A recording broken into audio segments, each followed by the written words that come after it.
two coffees that will change your lives forever. The Co-Ferments. I don't know what the fuck I'm saying. I really don't. We're talking about coffee. And in this case, it's been a month since I've roasted these coffees. Now it's time to taste them.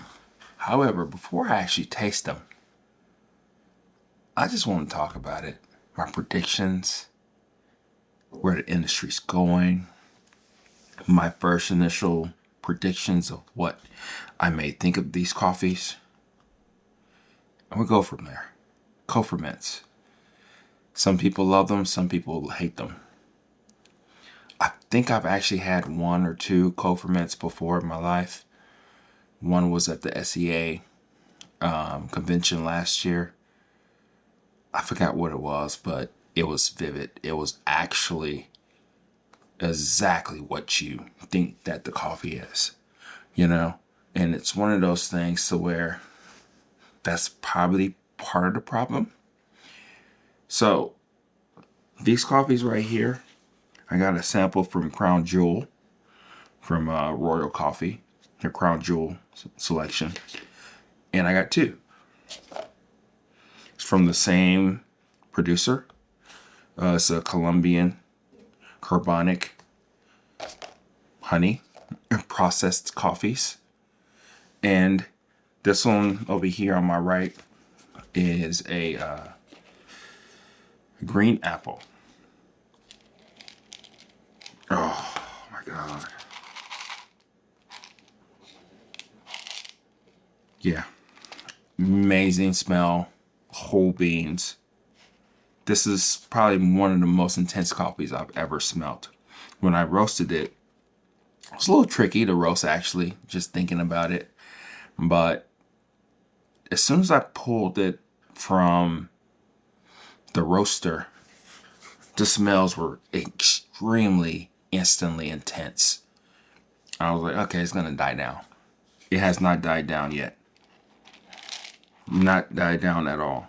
I do see some unevenness in the roast. I don't think that's me. Could be, we'll see.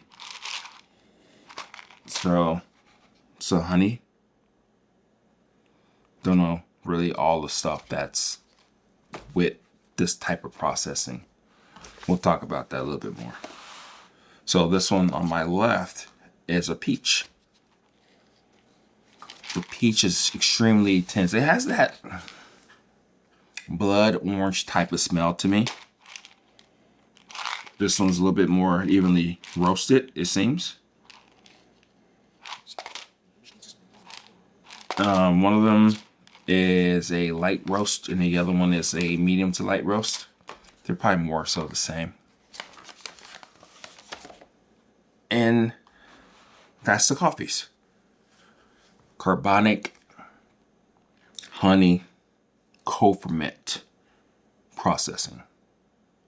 Means that they usually use that actual fruit to infuse the coffee.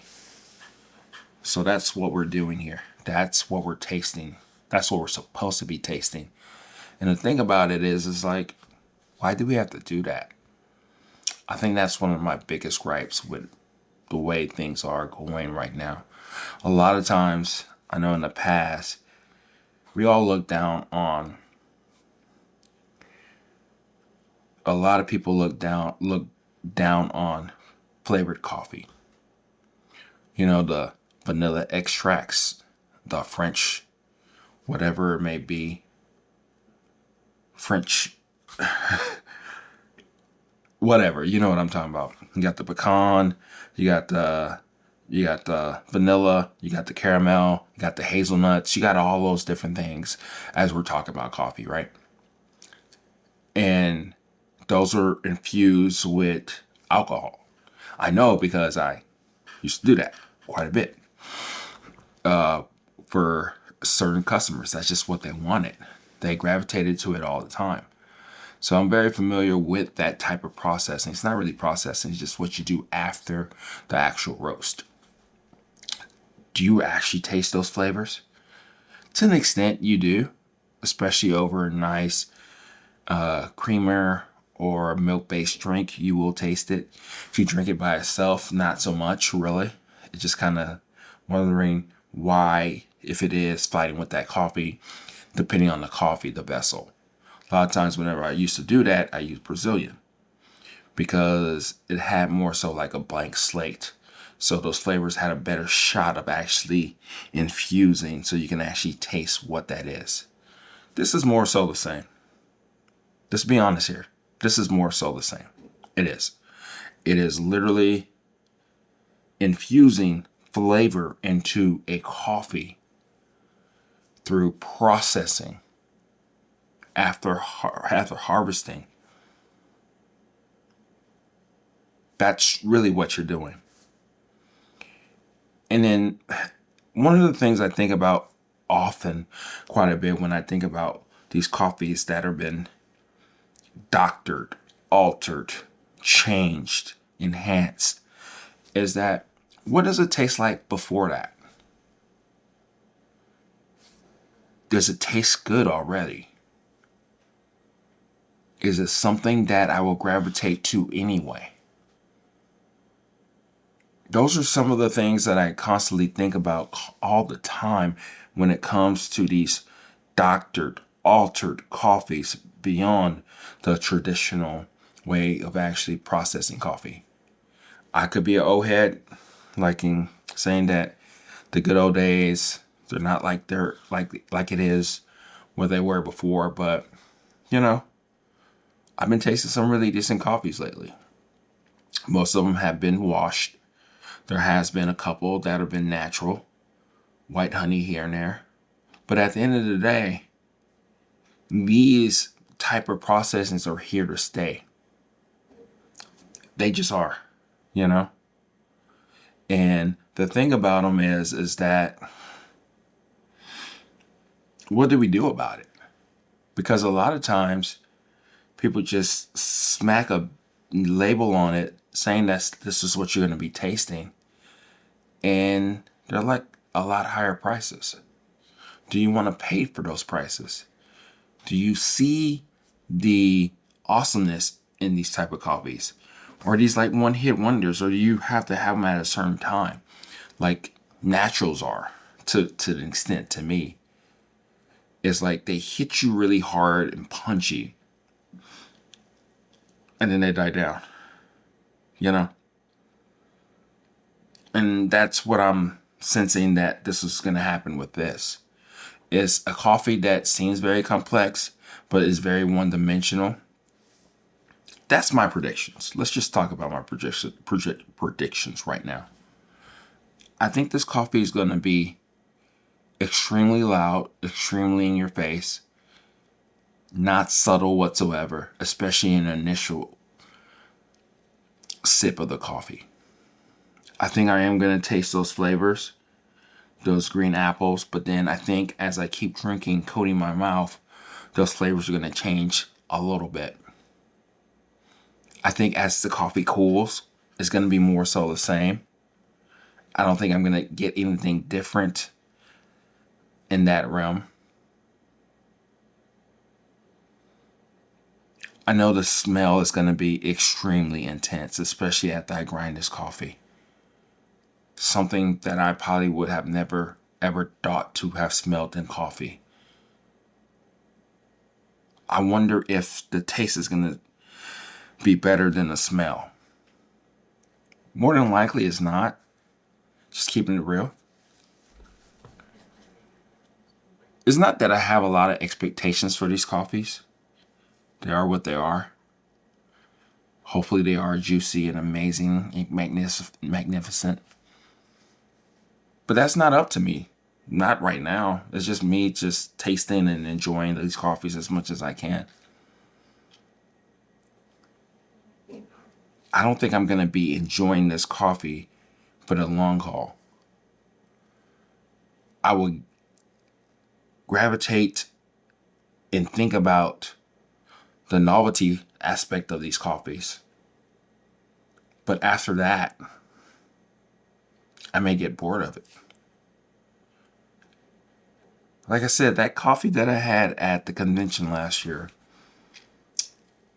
it was interesting because you can actually taste exactly what you would think that you're tasting. And I think that's probably part of the problem here. A lot of times when we talk about coffee, we talk about tasting notes. We're trying to see actually what we're tasting in a coffee, especially if we drink it black. And as we do that and taste our coffees, it more so being a washed coffee, even a semi-wash, lesser to extent a dried coffee,